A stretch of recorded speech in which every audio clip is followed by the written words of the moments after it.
జై శ్రీరామ్, శ్రీమాత్రే నమః. జై జనసేన, జై పవన్ కళ్యాణ్, జై వారాహి.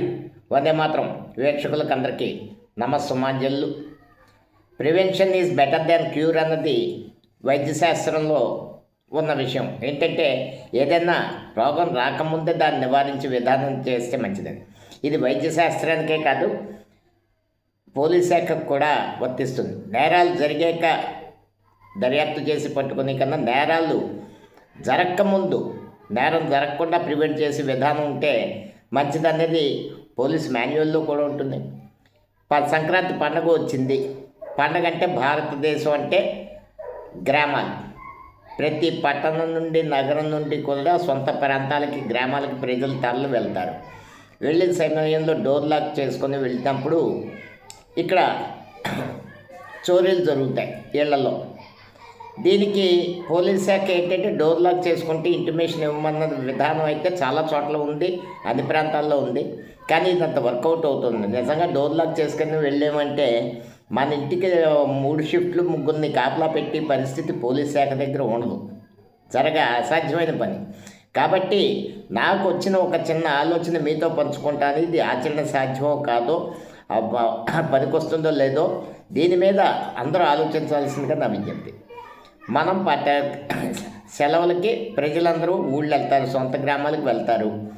ఇళ్లలో విలువైన వస్తువులంటే బంగారం, వెండి, క్యాష్, ఈ 3 కూడా డిపాజిట్ చేసుకొని సమీప పోలీస్ స్టేషన్లో డిపాజిట్ చేసుకొని మళ్ళీ తిరిగి వచ్చాక తీసుకునే విధానమైన అవకాశం ప్రభుత్వాలు ఆలోచించాలి.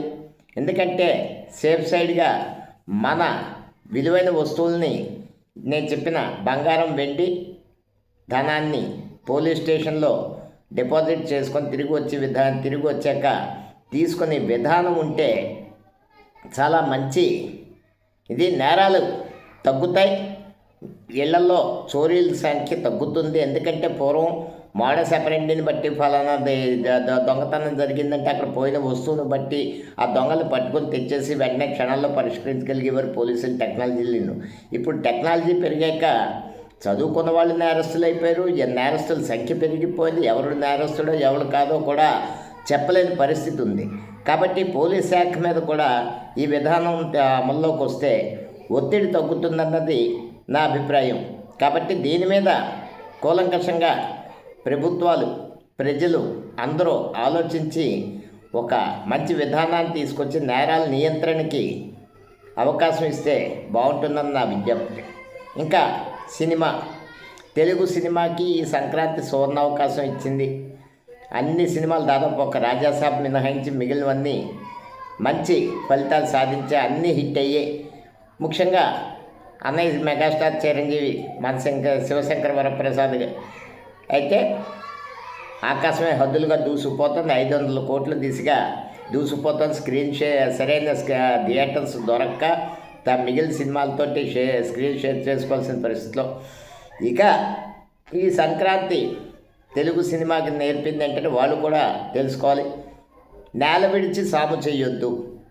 సినిమాకి హీరోకి ఎంత బడ్జెట్, హీరోకి ఎంత మార్కెట్ ఉంటుందో అంతకు మించి పెట్టుబడి పెట్టకూడదు. సినిమా ఎక్కువ కాలం షూటింగ్ చేయకూడదు.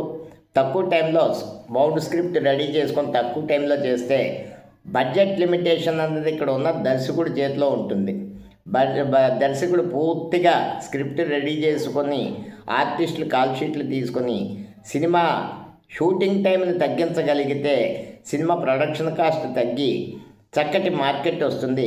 ఒక్కసారి ఫ్యామిలీస్కి సినిమా నచ్చితే ఎలా ఉంటుందో ఈ సంక్రాంతి సీజన్లో మన శంకర వరప్రసాద్ గారి సినిమా చూసిన ఫ్యామిలీస్ తండాలుగా 60 ఏళ్ళు దాటిన వాళ్ళు, 70 ఏళ్ళు దాటిన వాళ్ళు కూడా థియేటర్స్కి వస్తున్నారంటే మన తెలుగువారి ఇదేంటంటే ఫ్యామిలీ కల్చర్. ఆ ఫ్యామిలీ కల్చర్ని విడిచిపెట్టి మనం ఎక్కడెక్కడో నేల విడిచి సాము చేస్తూ కొన్ని కంటెంట్ బేస్డ్ సినిమాలు, పుష్ప లాంటి సినిమాలకి లాంగ్ టైం డ్యూరేషన్ అవసరం. అన్ని సినిమాలకి అలా 3 సంవత్సరాలు 4 సంవత్సరాలు సాగితే చేస్తే పని అవ్వదు. కాబట్టి తెలుగు సినిమా కూడా మన హద్దుల్లో మనం ఉండి చక్కటి ఆహ్లాదాన్ని ఇచ్చి ఒకప్పుడు కె విశ్వనాథ్, జంజాల ఇటువంటి సినిమాల్ని మళ్ళీ తీసుకొస్తే ఆదరించడానికి జనాలు సిద్ధంగా ఉన్నారని ఒక నిరూపితమైంది. మంచి కామెడీ టైమింగు, ఫ్యామిలీ ఎంటర్టైన్మెంట్ ఉంటే చాలు.